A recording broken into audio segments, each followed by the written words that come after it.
This is Building a Creative Life. I'm Pam Vale, a New England artist, bringing the world of creativity to your door through casual conversations with artists, creators, and everyday people, helping curious, midlife women begin their next creative chapter. I'm glad you're here. Let's get started. Hello, creative builders. Thank you for joining me on Building a Creative Life. I'm super excited to be here, and this episode is going to be a little different than what I have planned for you going forward. I just wanted it to be you and me and just chat a little bit about a few things to set up what this season and this vision is going to look like and how I want to help you. So in this first episode, we begin our journey together. And I wanted to just hop on before we get started officially next week and spend some time together. I'd say about maybe 90% of the episodes will be interviews with other people, but today I wanted to come on and just talk a little bit about being a beginner, just me and you. In this episode, there are 3 themes that I want to dig into with you, and they are part of my focus for this podcast. The first one is midlife. The second one is beginning. And the third one is what creativity actually is. So first, I want to chat a little bit about midlife, or this time in our lives where we as women are facing a lot of transition. If you've had a big life change, or I don't know, maybe you're entering a phase of your life where you have more time freedom or more financial resources to explore things that interest you, then my hope and my mission is to help you find ways to do that. And one of the best ways to do that, I think, is to learn from other people's experiences and see what's possible through their stories, because you might not know what's available to you. It's hard to make plans and decisions if you don't have all of the information. So in this podcast, I'll be talking to some women who have had complete life overhauls. You know, maybe they've changed professions or gone into something more creative, or maybe they just incorporate creativity into their daily lives. They might have tried something they always wanted to, but now had the courage or time or freedom or money to do that. Maybe they revisited a past hobby or a craft.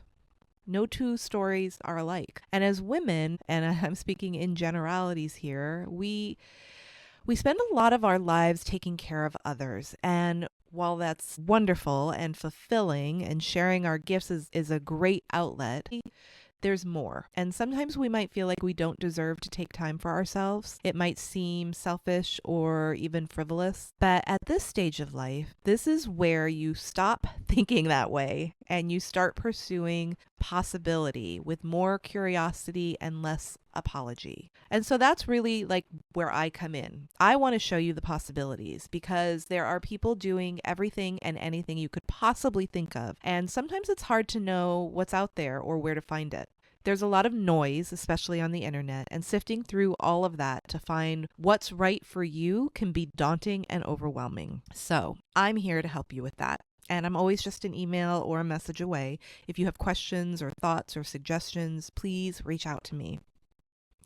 The second thing I want to talk about is beginning, or being a beginner. And I find that when we get to midlife, it can be hard to go back to being a beginner. We have a lot of life experience. We've been through a lot of things. Some people might embrace it effortlessly, but others might feel uncomfortable in that space. And beginning can be scary and overwhelming, but it can also be exciting and adventurous. And sometimes it's hard to put yourself out there and feel vulnerable, especially with something like creativity, which makes you even more vulnerable. This can be particularly difficult for women who have been sort of the foundations of their family, or have been in a professional position of authority.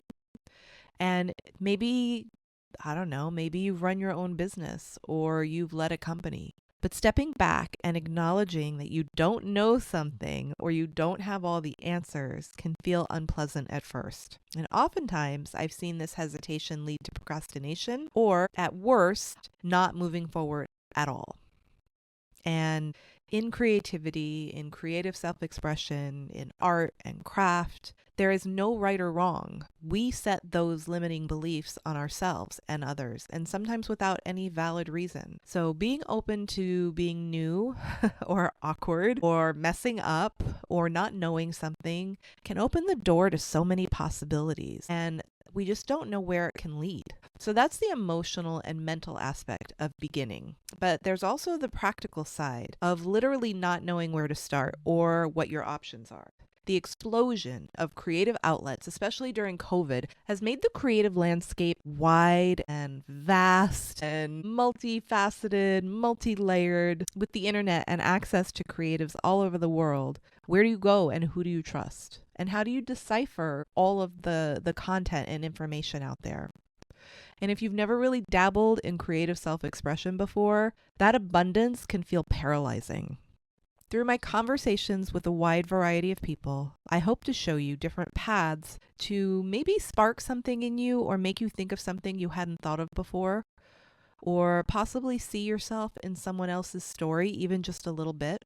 There's so many ways to be creative, and within each of those, so many ways to express or apply them to your life. It could be something really, really small, or it could grow into something big and expansive and beautiful.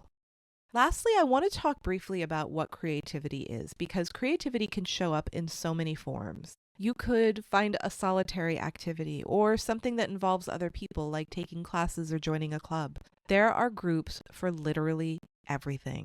For example, if you're into knitting or crochet, visit a local independent yarn shop. Chances are they host creative groups, and if they don't, they know where they are. I was at a yarn shop yesterday that I'd never been to, and the owner was telling me about all kinds of groups they host or are aware of. You can also find virtual groups, education, and connection through places like Substack. Many creative writers on that platform offer paid subscriptions with fun ways to be a part of a community, like virtual tea times, creative art prompts, ongoing challenges, or tutorials. One of the women that I interviewed recently, Georgie St. Clair, includes simple drawing prompts and instruction as part of her Substack subscription. Last summer, I started a local women's group based around creativity. All I did was post in a local Facebook group to see if anyone was interested, and the response was overwhelming. Some women come and create, and others just socialize. But even just being around creativity is enough. We explore interesting, beautiful places together, and it's developed into a wonderful social group. So at this stage of life, I find that kind of community is so important. And I think we have to be proactive about making friends, finding self-expression, and incorporating creativity into our daily lives. You might be an empty nester, or close to retiring, or already retired, or maybe you've been widowed or lost somebody. Life changes, sometimes unexpectedly, and when it does, it's powerful to be around people who have a shared vision for how they want to live and create their lives. As I get older, I realize how finite life is and how important it is to be intentional with how I spend my life, to not have regrets, and to experience what I want to experience. If there's something you've always wanted to try or a medium that's always intrigued you, now is your time. Don't wait. And the other point that I want to make is that creativity doesn't mean art. So just to clarify, that to have more creativity in your life does not mean that you have to produce a piece of artwork or that you have to call yourself an artist. Creativity is how you express yourself. And some people express themselves through cooking or how they plate a meal. Some people love to write, or they play music, or they garden. And some people are multifaceted creatives and might want to do a variety of items. But it doesn't mean that you have to be an artist. And it doesn't mean that you have to create some kind of fine art. And it also, honestly, doesn't even mean that you have to have some kind of end product. Because creativity in its purest source, I find, is in the process. And what that means is that the joy and fulfillment and mental, I don't know how you want to say it, mental benefits that you receive from creativity come in the process, in the act of creating. And while, yes, having a finished product or having something you can be proud of or having some kind of marker as to what your process was is great, but it doesn't signal the fact that you were creative. It doesn't have to be there. Like you can just knit and not have a finished product. You could just knit for the act of like going through the motions of knitting. Even what you consume, like what books you read or what movies you watch. So I don't want you to get stuck in the thought of creativity as being art, because there are lots of options. I'm learning as well. Even though I've been an artist my whole life, I've learned so much from the women I've already interviewed for this podcast. We might all be creatives, but we still share things like self-doubt, guilt, imposter syndrome, confusion, overwhelm. But also, the other side of it is that there is curiosity and interest and a desire to express ourselves. Creativity has always come naturally to me, and I didn't have to reignite it or find it. It's always been there. But in starting this podcast, I had to become a beginner. This was new for me, and the technical aspects of producing this were a creative outlet that did not come naturally to me. I wasn't a podcast listener before this, but I ended up listening to a ton of podcasts about how to start a podcast. And then I listened to some podcasts about creativity to see what kind of message they were sharing. And honestly, most were some version of giving you advice or assignments or challenges to reignite your creative spark. And while all of that is great and important work, that's not my message. My message is to help you begin your journey by showing you what's possible and then helping you begin to take that first step to figure out what your ideal creative life looks like and how to get there. So there are a couple things I want you to think about as I leave you today.